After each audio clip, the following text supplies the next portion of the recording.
Choisir son orientation, ça se prépare. Alors que les vœux pour l'admission post-bac approchent, ce salon qui intervient tôt dans l'année est important pour le choix des lycéens, comme nous l'explique Sébastien Mercier, le commissaire général des salons de l'étudiant. C'est important parce que c'est une période assez stratégique pour l'ensemble des jeunes qui sont notamment en terminale, puisque vous allez avoir au mois de janvier l'ouverture d'un portail qui s'appelle le portail APB, sur lequel les jeunes vont devoir faire des choix d'orientation. Et donc nous, on les conseille fortement en amont de s'informer le plus possible pour savoir quels seront les choix qu'ils feront à cette période-là.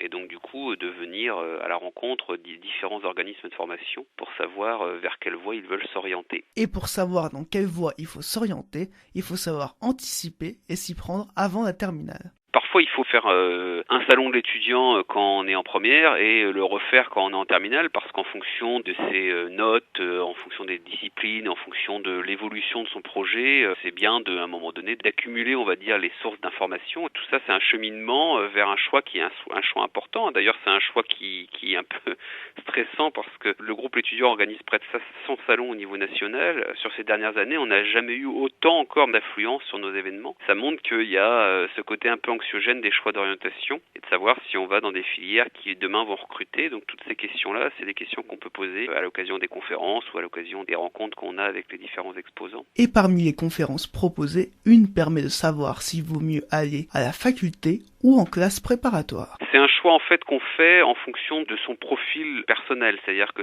soit on est très mûr et une capacité de travail très importante, auquel cas effectivement une classe préparatoire où il y a énormément de bachotage avec des principes de concours, d'élitisme qui sont assez élevés, et donc du coup faut avoir la capacité de passer ces 2 années-là avec ces quelques contraintes, ou alors on décide de faire plus de prise en main directement après le baccalauréat dans une école dédiée, ou alors il y a une autre possibilité, c'est de faire un BTS, un IUT ou une licence, et puis ensuite de faire des admissions parallèles dans les grandes écoles. Enfin bon, vraiment, il y a plusieurs possibilités c'est vraiment en fonction de sa personnalité, de son profil, ses notes, son dossier scolaire. Il y a plein de paramètres qui rentrent en ligne de compte. Et pour poser toutes vos questions, rendez-vous donc samedi au Zénith de Dijon entre 10h et 18h.